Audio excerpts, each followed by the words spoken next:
Yo, what's going on, homies? It's your boy Stump back for another OPTC video, and in today's video, I dive into some PvP with the new Legend, Morley, and Karasu, taking a look at the Free Spirit team and how it's evolved over literally like the last 3 months. It's been getting buff after buff after buff. We've had PvP legends that have given them 20 cost units. We've got very good 5+ free-to-play characters like Kuzan that have given them really nice buffs. Plus, we've had some very, very powerful anniversary exclusives and treasure map legend in Morley Karasu to actually buff this particular already stacked lineup. So, we're taking a look at them in today's video. I am using them on all the teams, but the teams actually look a little bit different as we are substituting in some of the options that we're going to talk about in a second. But their rumble ability is very good. They buff free spirit class enemies, free spirit class teammates, defense up level 6, HP up level 6. If you have 5 free spirits, you give a miss percent of level 7 down to your enemy team.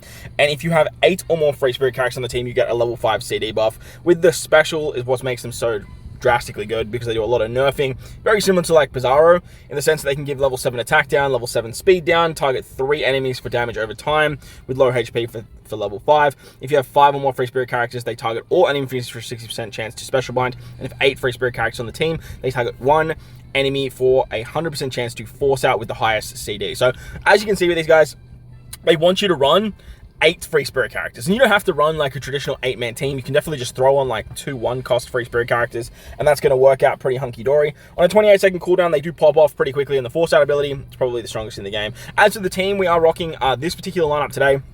As I mentioned, we do want to have 8 free spirit characters on the team. We have obviously the Super Sugo Luffy, who's been a massive buff. We have Odin, Kinemon, Denjiro. Once they get their level limit break 5, they're going to do disgusting things, but even at level limit break 1, they are still very, very good. Roger Rayleigh Gaban, absolutely disgusting, especially when you get level limit break 5, but again, very good at level limit break 1.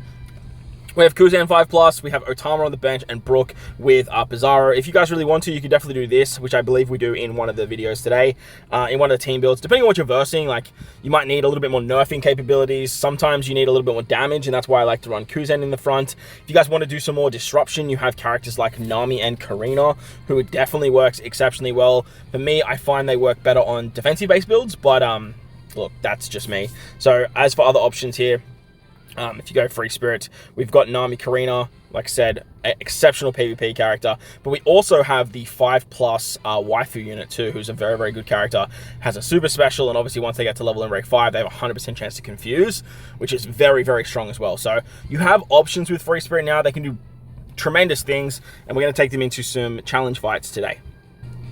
We're going to start it off with probably the hardest of the challenge fights, the new Fuji and Green Bull fights with the slasher comp. The reason this fight is so hard is because they're rocking level limit break 5 characters. Not that their stats replicate level limit break 5, but when Carrot, Sulong, Neko, and Inu go off, like, they're so hard to beat, especially after you get hit with the Roger Rayleigh Gaban super special with the 60% HP cut, the guaranteed 100% half stats, and then all the damage that you get inflicted with. Like, it's so challenging to deal with. As you can see, I brought in Nami Karina over Odin, Kinemon, Denjiro. Odin, Kinemon, Denjiro work well when you're at least going up against one driven character, which this comp it doesn't have in the front lines. S-Hawk is in the back, but that value of Odin, Kinemon, Denjiro really isn't there. So having the disruption from Nami Karina, having the disruption from Bizarro, and then obviously the disruption from the main man, Morley and Karasu, means that you can special bind a lot of characters, you can force out a lot of characters, and you can sort of disrupt lineups by doing a lot of damage, stopping characters like Carrot and Sulong, Neko, Inu, as well as Roger Rayleigh Gaban, because if you special bind them, then you don't have to worry about that super special. The death of Carrot and the Sulongs is going to be hindered, because if you kill them with a special bind active, it means that you can not worry about that super special. As you can see there, we took out Roger Rayleigh Gaban, which is like one huge thing you have to do with the RNG, thanks to Luffy and his damage through defense. You have to kill that unit before the super special goes off. If the super special goes off, this team just can't win. Like, it's just, this fight is so annoying to deal with when you have to deal with the Roger Rayleigh Gaban super special. It's just, it's so damn strong. We actually do get hit by the Odin, Kinemon, Denjiro super special. This is also very, very strong. They have the ability to force out at a guaranteed rate. I believe they hit Luffy there, so we got pretty lucky. So we didn't have to worry about that. We special bound Carrots and the Sulongs there, which is always fun, because again, if they die with their super special, then they're not going to pop it off, so that works out great. That's a big upside to using Morley Karasu. Not only do they have that forced out ability when you run 8 free spirit characters, but the ability to special bind everyone is very, very strong when you have 5. So it is a 60% rate, but look, 60% is way better than 0%. And if this pops off and like stops like slasher comps 60% of the time, then you're going to be in for a really good run. Like Zoro Sanji going off like this late in the game, it's not that big of an issue. But because like the slash team is so prone to special binds, Morley and Karasu actually go really well here, and are really good characters to take this particular build down. Now we have to deal with the shield, but look, it's back into the fight now. If we dealt with this early, which most of the time can happen if Luffy kills Carrot and the Sulongs, but we actually got pretty lucky there and we didn't have to deal with it. Once Roger Rally Gaban goes off, we're in for a good time. Honestly, when the worldwide celebration comes around, I'm probably going to try and 150 the character. At least get enough dupes to max their final tap, and then just use posters for the rest. Because like their super special is so damn strong.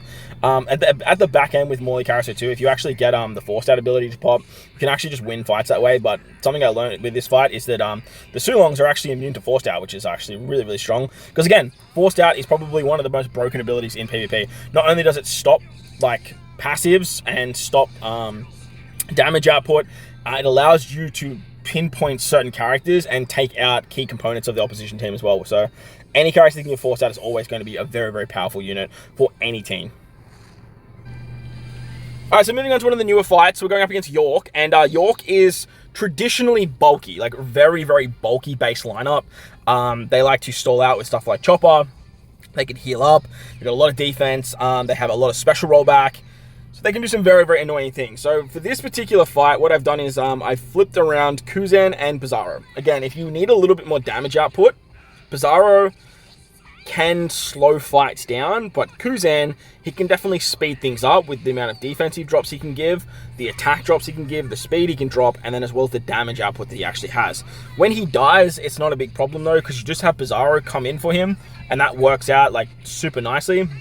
But I do find having him in the front lines can be very effective for when you are versing certain builds. For example, when we were versing that slasher build, Bizarro was just way more valuable in the front because of what he's doing in terms of his nerfing capabilities. But for this team, we don't really need that many nerfing capabilities. The special bind isn't as effective. The halve stats isn't really working in our favor because the enemy either has so much defense. We want to lower it before Roger Gaban can halve it, or we're not stopping stuff like that healing, which is like which is a big issue too. So again, Kuzen in the front can work exceptionally well. We have Morley go off a little bit later than usual. Forcing out York there is actually really good because that's like the key component to this particular lineup. Then Roger Gaban can just come in and do a butt ton of damage. So having your damage units, well, having 3 damage units in the front rather than 2. Is always really nice. That's a big upside to running Odin Kinemon Dendro as well over Nami Karina. It just allows you to take down these particular teams. But again, we didn't have that many driven characters in the front line. Besides York, there wasn't too much staring down the barrel. So having something like Odin Kinemon Dendro and they're forced out, on top of the force out we already have, it doesn't really like match up. That's a bit of a downside to the Free Spirit team. There is a lot of overlap. Like Bizarro overlaps with Morley Karasu's special bind. Bizarro overlaps with the half stats of Roger Gaban. Odin Kinemon Dendro forced out will overlap with the Morley forced out. So you just need to be able to sort of substitute characters in for depending on what you're going up against, and that's sort of the best way to do it. And that's what PvP is all about nowadays. Sort of pinpointing what character is going to work against particular lineups to sort of shift the team a little bit to make it more valuable against certain builds, and that's what Free Spirit does so well. Powerhouse and Driven, they tend to do it fairly well too, but they're kind of stuck in like they're stuck in the mud. This is the best lineup in the front. Change the back line, where Free Spirit is more like, all right, we'll change the front line to match what we're going up against, and then have a bit of a weaker back line. So can be a deficit. Both teams are very strong, but it's something that I really do like about Free Spirit teams, that you can sort of just put this whole offensive lineup, defensive lineup, stallier lineup, tankier lineup, depending on what's in front of you. And obviously these particular challenge fights definitely help out with that. They're not obviously like the meta-based teams, but at the same time you can kind of take this information and then sort of apply it to what's going on within the meta at the time. So especially if you have like level limit break 5 Roger Gaban, like that super special, man, it's so hard to deal with, like so hard to deal with, and it does so much goddamn damage, like so much damage. So this fight's going to go down to the wire. We're going to have to take that Yamato special. But once we get the forced out of Morley and Karasu, as long as they don't get die there, yeah, cool. I was say if they get hit by the Yamato, like that's just super unlucky. But the forced out will kick, and it's an upside to forced out. You can just win fights just like that. Alright, so we're going to wrap it up with notoriously one of the hardest of the PvP fights. I do think that the slasher fight is actually a little bit harder nowadays, just purely because of that, like, super special. Like, the super specials, man, they're so strong. And slashers have such a high ceiling because of that. And Free Spirit, they also have a similar ceiling because of super specials. Super specials have literally just pivoted and changed the whole makeup of PvP. Because if you start having some serious investment in these characters, like, you can do some wild, wild things. However, I don't think any character is worth more than 5 posters. If you've got them to burn and you want to just max a character on release, look, I'm not going to stop you. But eventually, you're going to pull 4 more copies to max out something like a final tap. And those posters will eventually be wasted. So, look, you do what you want to do with your materials, but at the same time, if it's me, I'd be waiting until you pull a few more dupes. In future banners, of course. Roger Eligman going there is really, really nice, but this particular powerhouse-driven Dex lineup, it is disgustingly strong. That Kaido can hit like an absolute truck. But the upside here is we bring in Kinemon Dendro over Nami Karina, and we keep Kuzen in the front for some more damage output. That way we can really disrupt the big hitters in the front line. We can disrupt stuff like Kaido, we can take out stuff like Sanjuan Wolf and Bizarro and those very, very annoying characters. And then we can start sort of picking off the back line.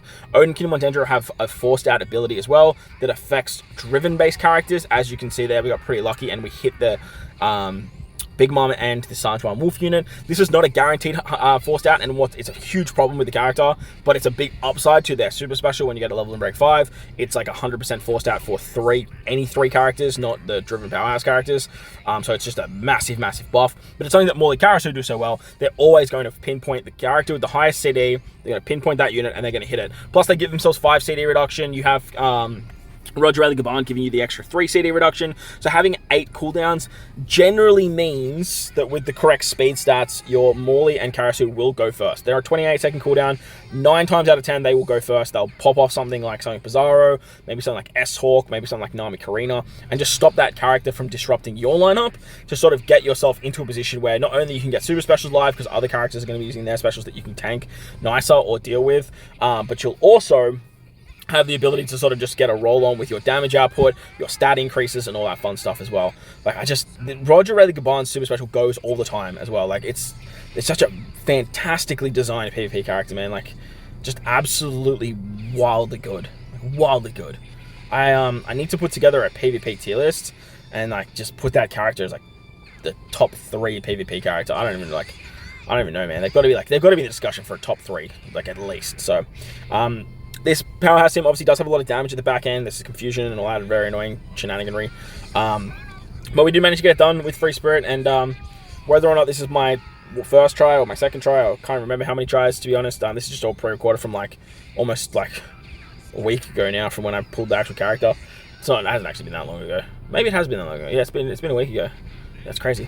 But nevertheless, the Free Spirit team's really, really good. Let me know what you guys think of the team in the comment section below. While you're down there, make sure to hit the like button, hit the subscribe button, do all that good stuff. Going down to the final second of these fights is crazy.